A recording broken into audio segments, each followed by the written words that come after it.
Hello students. इस video में आप लोग जानेंगे आईयूपीएसी नॉमेनक्लेचर में पॉली फंक्शनल कंपाउंड्स के अंदर हम नेमिंग कैसे करते हैं।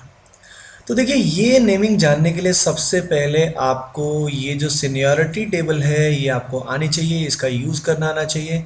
सीनियरिटी टेबल के लिए आप एक और वीडियो मैंने बना रखा है, उसको ऑलरेडी आप देख सकते हैं, जिससे आपको इसको याद करने में बहुत हेल्प मिलेगी। सीनियरिटी टेबल का यूज़ कैसे करते हैं थोड़ी देर में देखते हैं। Let us see with the help of an example इसका यूज़ कहाँ आता है। Let us take this example. इस एग्जाम्पल में सबसे पहले हम पेरेंट चेन को आइडेंटिफाई करेंगे। तो ये जो आपको दिखाई दे रहा है यहाँ से लेके यहाँ तक, ये हमारी पेरेंट चेन है। पेरेंट चेन देखने के बाद हम चेक करेंगे इसके अंदर कौन कौन से फंक्शनल ग्रुप प्रेजेंट हैं। तो हमने देखा यहाँ एक फंक्शनल ग्रुप तो है aldehyde, and the second one is alcohol. अब हम देखेंगे सीनियरिटी टेबल को। तो आपने देखा एल्डिहाइड और अल्कोहल में प्रायोरिटी किसकी ज्यादा होगी, तो देखते हैं। अल्कोहल यहां पे लाई करते हैं और एल्डिहाइड यहां लाई करते हैं, यानी एल्डिहाइड की प्रायोरिटी जो है वो अल्कोहल से क्या है, ज्यादा है।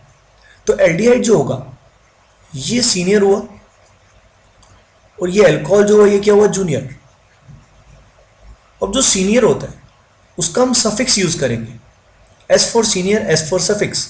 और जो जूनियर होगा उसका हम प्रीफिक्स यूज करेंगे। I am repeating it again. Aldehyde यहाँ पे सीनियर है तो इसका सफिक्स यानी लास्ट में इसको लिखेंगे, और अल्कोहल जूनियर है तो इसको हम सबसे आगे प्रीफिक्स इसका यूज करेंगे। अब इसका सफिक्स होता है अल, प्रीफिक्स होता है हाइड्रोक्सी, याद रखिएगा। तो इसको कैसे लिखेंगे, देखिए सबसे पहले मैंने नंबरिंग की। नंबरिंग इज डन इन सच अ वे कि ये जो प्रिंसिपल फंक्शन ग्रुप है जो ये सीनियर है, इससे जुड़े हुए कार्बन को लोवेस्ट नंबर मिले। इसको अपन लोवेस्ट लोकेंट रूल भी बोलते हैं। तो हमने नंबरिंग की राइट टू लेफ्ट। अब ये जो OH है it will act as a substituent, ये लोकेंट की तरह एक्ट करेगा। और इसका जो प्रीफिक्स होगा, लोकेंट्स के लिए क्या यूज करते हैं, प्रीफिक्स। तो OH का प्रीफिक्स जो होता है वो क्या होता है, हाइड्रोक्सी। तो आईयूपीएसी नेमिंग के हिसाब से सबसे पहले हम किसको लिखते हैं, लोकेंट्स को लिखते हैं। तो थर्ड नंबर पे OH ग्रुप है तो हम बोलेंगे 3 hydroxy, it will be 3 hydroxy. इसके बाद इसकी पेरेंट चेन में कितने कार्बन है, 4। तो हम यहाँ पे क्या लिखेंगे, ब्यूट। उसके बाद यहाँ पे इस चेन में सारे बॉन्ड सिंगल है तो हम क्या बोलेंगे, एन। एन के बाद फर्स्ट पोजीशन पे क्या लगा हुआ है, एल्डिहाइड, तो हम क्या बोलेंगे, अल। तो आपने ध्यान दिया कि यहाँ पे जो अल है ये एल्डिहाइड के लिए यूज कर रहे हैं, हाइड्रोक्सी हम यूज कर रहे हैं किसके लिए, एल्कोहल के लिए। तो इस तरीके से इसका नाम आएगा। आइए अब देखते हैं अगले एग्जाम्पल को।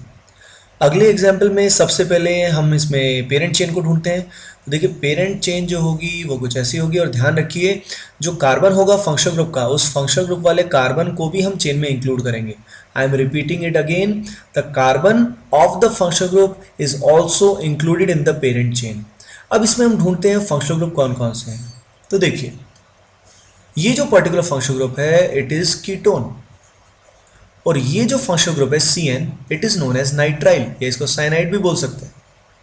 आइए अब सीनियरिटी टेबल को देखते हैं और चेक करते हैं कीटोन और नाइट्राइल में कौन सीनियर है और कौन जूनियर है। तो देखिए नाइट्राइल ऊपर है और कीटोन नीचे है, तो नाइट्राइल जो हुआ ये क्या हुआ, सीनियर, और कीटोन जो हुआ ये क्या हुआ, जूनियर। अब जो नाइट्राइल है इसका सफिक्स भी नाइट्राइल होता है, और जो कीटोन है इसका प्रीफिक्स होता है ऑक्सो। तो आइए देखते हैं, इसका यूज करते हैं और इसका नाम लिखते हैं। नाम लिखने से पहले हमें इसमें नंबरिंग करनी पड़ेगी। नंबरिंग हम इस तरीके से करेंगे ताकि इस कार्बन को लोवेस्ट नंबर मिले। तो 1 2 3 4 5। फोर्थ नंबर पे इस CO के लिए जो प्रीफिक्स है वो होता है ऑक्सो, तो मैं यहां पे लिखूंगा 4 ऑक्सो। कार्बन इसमें 5 है तो मैं लिखूंगा पेंट। पेंट के बाद पूरी चेन में, पेरेंट चेन में सारे सिंगल बॉन्ड होने की वजह से मैं यहां पे लिखूंगा एन। एन के बाद मैं यहां पे लिखूंगा 1, और 1 के बाद मैं क्या लिखूंगा, नाइट्राइल जो इसका सफिक्स है। ये 1 जो मैंने यहां लिखा और ये 1 जो मैंने यहां लिखा, इसको ना भी लिखें तो भी चलेगा, ठीक है। आइए देखते हैं अगला एग्जाम्पल। अब देखिए अगले एग्जाम्पल में सबसे पहले पेरेंट चेन को ढूंढते हैं। तो देखिए इसकी जो पेरेंट चेन है वो कुछ ऐसी है जिसमें एक कार्बन एटम इंक्लूड होगा। अब इसमें फंक्शनल ग्रुप्स देखते हैं कौन कौन से। तो देखिए COOH जो है it is carboxylic acid. This OH is known as alcohol. This is alcohol, this is amine group. अब देखिए हम इन तीनों में देखेंगे कि कौन इसमें सीनियर है, तो सीनियर एक ही माना जाएगा और बाकी दोनों जूनियर्स माने जाएंगे। तो देखिए ये सीनियरिटी टेबल है, इसके हिसाब से कार्बोक्सिलिक एसिड जो है ये सीनियर मोस्ट है, सबसे बड़ा है, डैडी है ये। इस सीनियर के रिस्पेक्ट में अगर हम क्या किसको देखें, अल्कोहल को देखें या अमाइन को देखें, बोथ विल बी जूनियर्स, यानी they will act as a prefix, इनका प्रीफिक्स यूज होगा, they will act as a locant.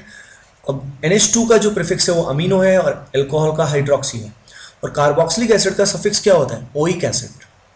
तो इस बेसिस पे इसका नाम अगर हम लिखेंगे तो सबसे पहले हम नंबरिंग करेंगे। नंबरिंग में इस कार्बन को पहला नंबर मिलेगा, इसको सेकंड, इसको थर्ड, इसको 4, इसको 5। अब देखिए 4 पे अमाइन जो है इसका प्रीफिक्स होता है अमीनो, और जो 3 पे अल्कोहल है इसका प्रीफिक्स होता है हाइड्रोक्सी। तो जब हम इन प्रीफिक्सेस को यूज करेंगे तो हम अल्फाबेटिकली यूज करेंगे, यानी पहले मैं लिखूंगा 4 अमीनो, फिर मैं लिखूंगा 3 हाइड्रोक्सी। तो लोकेंट्स हमारे बता दिए गए हैं। अब इसके बाद जो चेन है, पेरेंट चेन, उसमें कितने कार्बन है, 5, तो मैं लिखूंगा पेंट एन, क्योंकि सिंगल बॉन्ड है पूरी पेरेंट चेन में, और लास्ट में मैं लिखूंगा ओइक एसिड। मैंने आपको बताया था कि यहां पे 1 लिखने की आवश्यकता नहीं होती, इट इज अंडरस्टूड कि ये फर्स्ट पोजीशन पे ही है। अगर कुछ मेंशन नहीं है तो इट इज अंडरस्टूड कि ये फर्स्ट पोजीशन पे ही है। So guys this is the way, let us revise what we have to do. सबसे पहले हमको सीनियरिटी टेबल याद होनी चाहिए। इसका ट्रिक अगर आपको देखना है तो आप दूसरे वीडियो में देख सकते हैं, जो मैंने ऑलरेडी बना रखा है, प्लेलिस्ट आप खोल सकते हैं। फिर हमने देखा कि सीनियरिटी टेबल के बाद हमें ढूंढना होता है कि कौन सा सीनियर है और कौन जूनियर है। The junior will act as a locant, और जो सीनियर है उसी के हिसाब से लास्ट वाला सफिक्स जो है वो आता है। तो इस तरीके से हम IUPAC नॉमेनक्लेचर करते हैं पॉलीफंक्शनल कंपाउंड्स में। I hope guys you like the video, so please share it as much as you can and please subscribe. Thank you.